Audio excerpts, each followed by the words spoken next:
Good evening and welcome to Hornbill TV. This is your anchor, Kekrazanyo Sono. You're now watching Prime Time. First, the headlines. The death toll in the Wayanad landslide disaster climbed to 172 as of July 31. The tally is likely to surge as landslide completely washed away Mundakai, Churamala areas of Velarimala.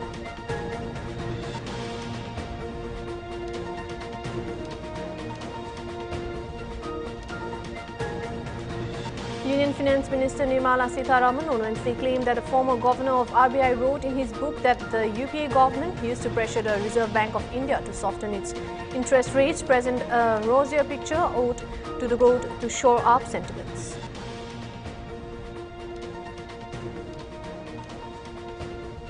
"633 Indian students have died abroad in the last 5 years, according to a data provided by the Ministry of External Affairs in Lok Sabha.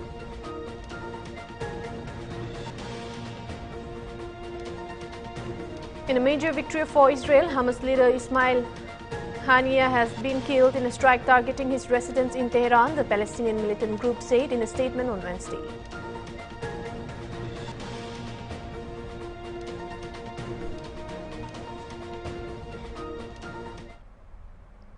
Those were the top headlines, and now for the news in details. The death toll in Wayanad landslide disaster climbed to 172 as of July 31st. The tally is likely to surge as landslide completely washed away Mundakai, Churamala areas of Velarimala on July 30. The horrific visuals at the site show catastrophic scenes with eradicated trees, mangled houses, belongings of deceased. The rescue teams, including IAF, have swung into action to carry out evacuation operations, and the horrific visuals at the site show catastrophic scenes with eradicated trees, mangled houses, belongings of deceased. The rescue teams, including IAF, have swung into action so far. According to Kerala Health Minister Veena George, the post-mortem of 116 bodies have been completed. As per IMD, heavy to heavy rainfall is very likely to occur at isolated places in Kerala on July 31 and August 1. High-level meeting was held under the leadership of CM Vijayant to coordinate rescue operations in the affected areas. Meanwhile, a 2-day mourning is being observed in Kerala for those killed in the deadly landslide. Prime Minister Narendra Modi, HM Amit Shah, Congress leader Rahul Gandhi and others expressed condolences and offered assistance in this incident. Efforts are underway to locate missing people, and relief is being disseminated among those affected.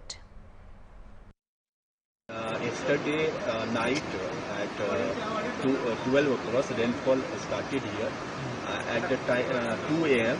yesterday morning 2 a.m. our team was placed here in Wayanad. They get the call. Accordingly, our team, first team that placed in the Wayanad, they reached the spot at 4 a.m. and started the operations. The first challenge yesterday was near the rivers. A lot of victims is there because the lot of buildings you can see the collapse. After rescuing those victims, our team tried to make a rope to cross that side. After that, that was started at 12 p.m. yesterday. After that, whoever the victims, whoever the personnel, they can come to this side, they were rescued. After that, our team goes that side and tried to find out the victims. So 6 trapped victims were rescued by rope. You see, so far as we got the information that there is 3 villages. One is Mundakai, another is Akamala, and one is Velimala. These 3 villages are affected. Each village population is around 300 to 400. So we can't say how many persons still are there. That figures I do not have. Union's Finance Minister Nirmala Sitharaman on Wednesday, while speaking on the budget 2024 to 2025, claimed that a former governor of RBI wrote in his book that the UPA government used to pressure the Reserve Bank of India to soften its interest rates, present a rosier picture of the growth to shore up sentiments. Sitharaman further said that the NDA government had implemented measures to leading a reduced average inflation of 4.5% from 2014 to 15 to 2018 and 19 as well, within the RBI range of 2 to 6%. India's inflation between 2020 and 2023 was much lower than the global average, the Union Finance Minister claimed. Honorable Finance Minister, please. Sir, it is not just me who's talking about what had not happened then, and it's not just me who's talking about what kind of things had happened then.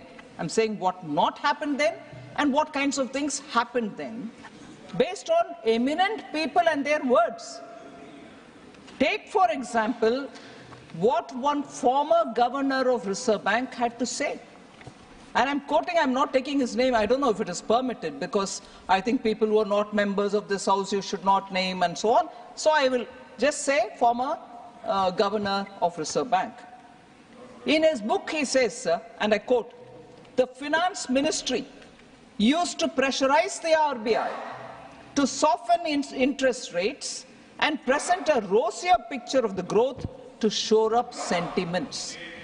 You were not able to perform in the economy, managing the inflation, giving stimulus to growth and leading the country to have better growth, but you are asking the RBI to give a rosy picture so that the sentiments don't get affected, because that sentiment and the kind of impact it was having on the economy is where we went to being fragile 5. And fragile 5 economy is a fact which was before them, but they couldn't act on it. Instead, they put pressure on Reserve Bank. So what you need to do constructively, you don't do. On the contrary, you do such things. And I'm not saying it. Reputed, respected, former bureaucrat who was also the governor of Reserve Bank has written it. So I want to just highlight, sir, whereas what kind of efforts we have made to keep inflation under control is something which I want to say now for members who have been very keen to know what is happening today. I'm telling you what is happening today. Please make a note of it. Sir, we implemented measures.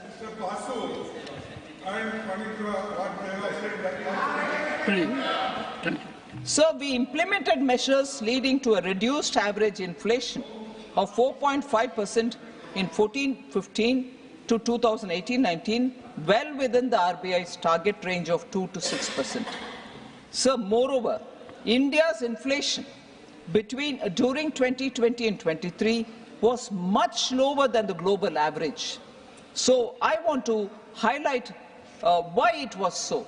Because competent and proactive measures were undertaken by the government to control inflation, and we managed to contain inflation at 5.7% from 2019-20 to 23-24, despite challenges which were unforeseen, and the size and the magnitude of COVID was something which all over the world, even today, has tarnished the economies, and they are not able to come out of it, whereas we have managed to be closer to the tolerance band given by RBI. Many countries faced 3 or 4 decade high double-digit inflation after the COVID pandemic. We'll now take a short break. We'll be back with more news.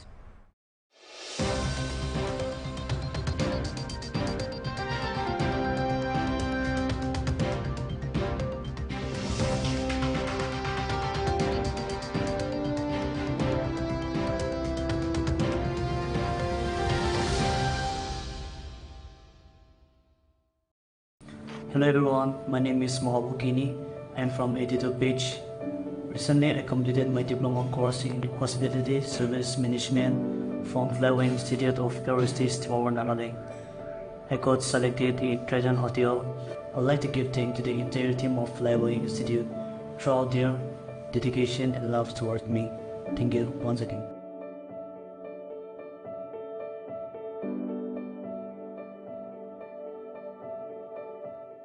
गरम ते पेट और मन के ठंडा रखे तो की मुखी खाली मीठा है लगे इदु हेल्दी আছে UHT treated और सफा भी আছে थर्ड इदु फ्रेश আছে और मुजाबी Wow!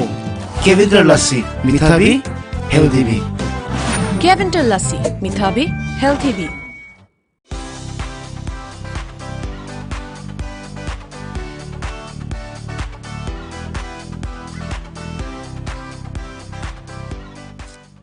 গরম তে পেট আৰু মনকে ঠাণ্ডা ৰাখে তো কি মুখি খালি মিঠাহে লাগে ইদু হেলদি আছে UHT ট্ৰিটেড আৰু সাফা বি আছে থাত ইদু ফ্ৰেছ আছে আৰু মুজাবি ওয়াও কেভিন লাসি মিঠা বি হেলদি বি Kevin lassi, mitha bhi, healthy bhi. RCF Dalmia cement है RCF एक्सपर्ट यानी रूफ कॉलम और foundation expert Dalmia cement RCF strong तो घर strong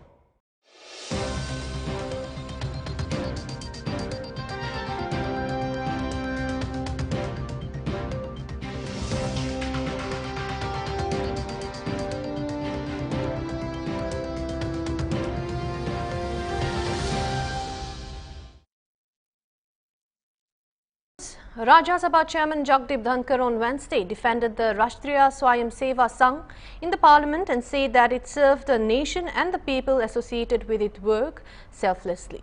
He also said that it was against the constitution to criticize the organization involved in national work and that it has the right to be part of the country's development journey.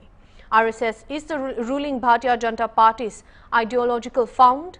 Dhankar response came to a swipe by Samajwadi Party MP Lalji Suman over the National Testing Agency controversy that the centre's only yardstick to a measure a person standing is to see whether they are from the RSS.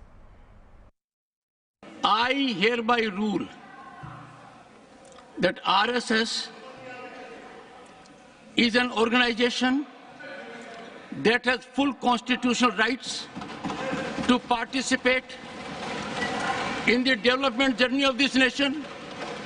This organization bears unimpeachable credentials, comprises of people who are deeply committed to serving the nation selflessly. It is soothing to note, it is wholesome to note that RSS as an organization has been contributing for national welfare, our culture, and everyone should, as a matter of fact, take pride in any organization which is acting in this manner. Leader of the opposition says that I can intervene when there is transgression of rules. If a member is speaking within the rules, I should not intervene. I agree with that. But here the member was not transgressing rules. He was trampling the Constitution of India. For this reason, an organization, I have said, is fully entitled. RSS is an organization which is a global think tank of the highest order, which is doing national service. Every organization has a right to it. Under our fundamental rights, under Part 3 of the Constitution, organizations have rights. This organization, RSS, has all the rights to contribute for national growth, for national development.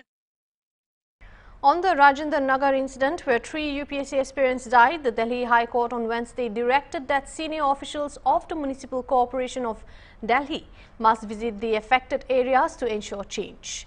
The court ordered that an affidavit detailing the actions taken be submitted by Thursday. It also mandated that all relevant files to be produced before the court and that the MCD director must be present, and also additionally the Delhi police should be added as a respondent in the case. The court listed the Rajendra Nagar incident matter for Friday and remarked all these constructions are only coming up in connivance with the system. You have to fix responsibility. The court's view is that the problematic constructions are a result of systematic issues and emphasizes the need to identify and hold accountable those responsible.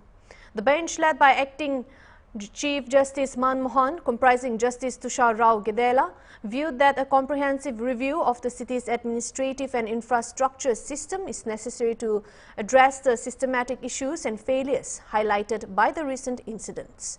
It also said the entire administrative infrastructure of Delhi needs to be re-examined.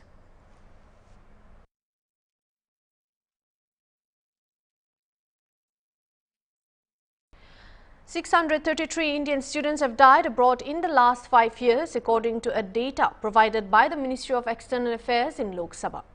The highest fatalities have been reported in Canada with 172 deaths, United States with 108 deaths, United Kingdom with 58 and Australia with 57.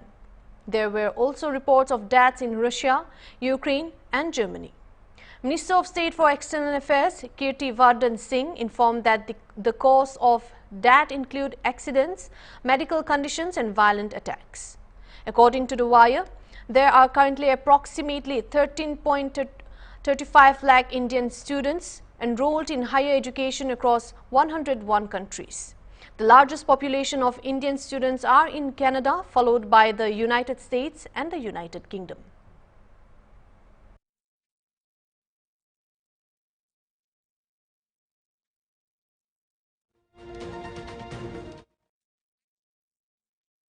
We'll now take another short break. We'll be back with more news.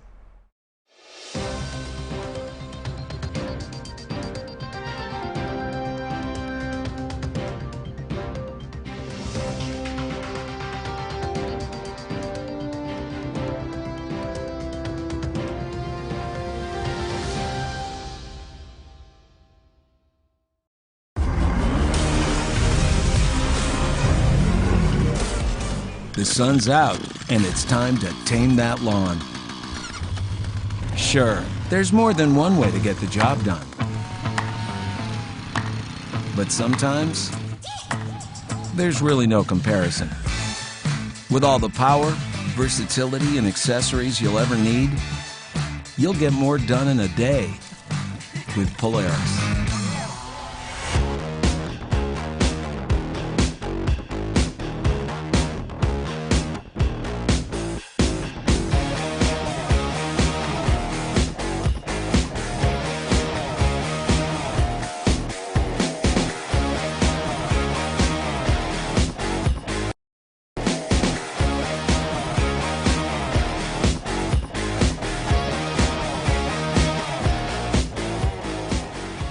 To save Mr. Sarkar from fever due to weakness, you needed a doctor. And to save this TMT bar from rust due to weak cement, you needed to use Star Dhalai Master. Because in ordinary cement, the TMT bar catches rust and cracks appear in the dhalai. Only Star Dhalai Master's strong grip solidly holds the dhalai. Solid dhalai, mazboot ghar. Star Dhalai Master.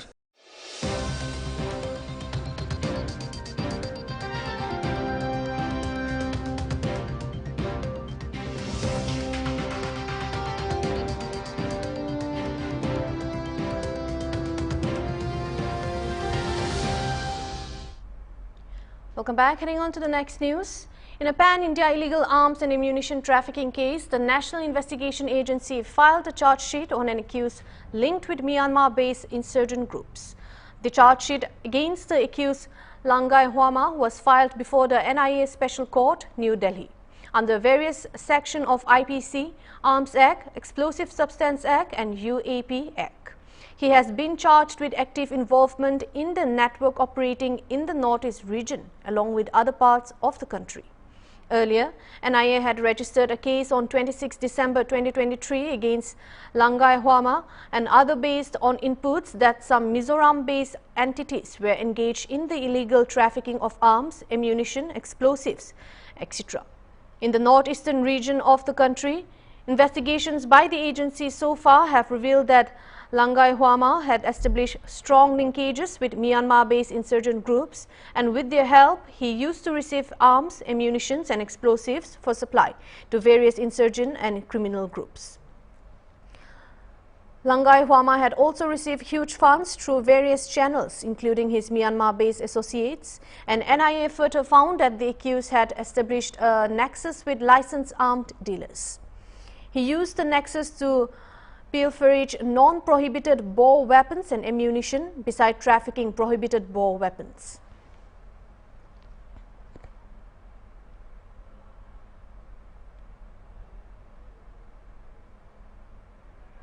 In a major victory for Israel, Hamas leader Ismail Haniyeh was killed in a strike targeting his residence in Tehran, the Palestinian militant group said in a statement on Wednesday. The group mourned the death of Haniyeh, who was killed in a treacherous Zionist raid on his residence in Tehran. Hania resided in Qatar and was the tough-talking face of Hamas international diplomacy, and war with Israel has raged on in Gaza for over 9 months, which has resulted in widespread death and destruction in the besieged territory. The 62-year-old leader was the chief of Hamas political bureau and longtime leader of the militant group, designated as a specially designated global terrorist by the United States. Hamas declares to the great Palestinian people and the people of Arab and Islamic nations and all the free people of the world, brother leader Ismail Haniya a martyr, Hamas said in its third statement. Earlier, Iran's Revolutionary Guard said that he had been targeted in his residence along with an Iranian bodyguard, and Iran gave no details on how Haniya was killed, and the guard said that the attack was under investigation. Israel itself did not immediately comment, but it often doesn't when it comes to assassination carried out by the Mossad intelligence agency. However, suspicion immediately fell on Israel, which has vowed to kill Haniya and other leaders of Hamas over the group October 7 attack on Israel that killed 1,200 people and saw some 250 others taken hostage. Haniya was in Tehran to attend Iran's President Masoud Pezeshkian's sworn-in ceremony on Tuesday.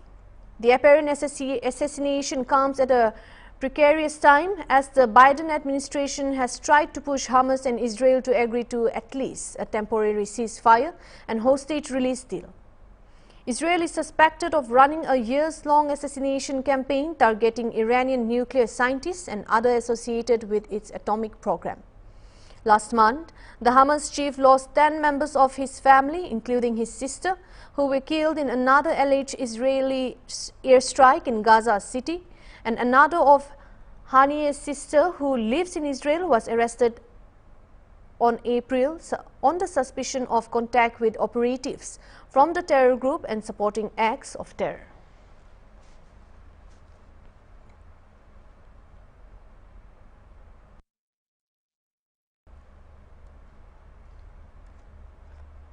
Haribao Kisanrao Bagde was on Wednesday sworn in as the governor of Rajasthan at a special ceremony organized at Raj Bhavan.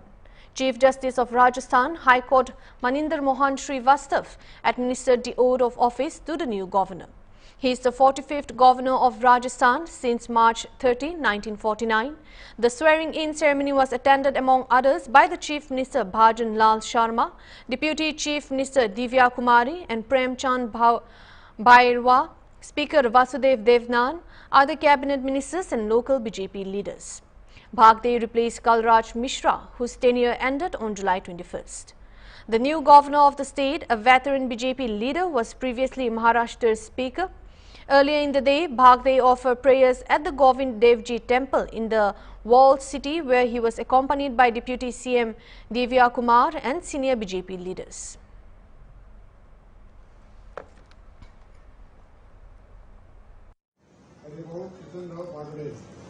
ईश्वर की शपथ देता हूँ कि मैं श्रद्धापूर्वक राजस्थान के राज्यपाल के कर्तव्यों का निर्वहन करूंगा तथा अपनी पूरी योग्यता से संविधान और विधि का परिरक्षण, संरक्षण और प्रतिरक्षण करूंगा और मैं राजस्थान की जनता की सेवा और कल्याण में निरत रहूंगा. That's all for the Prime Time Bulletin. This is your anchor signing off.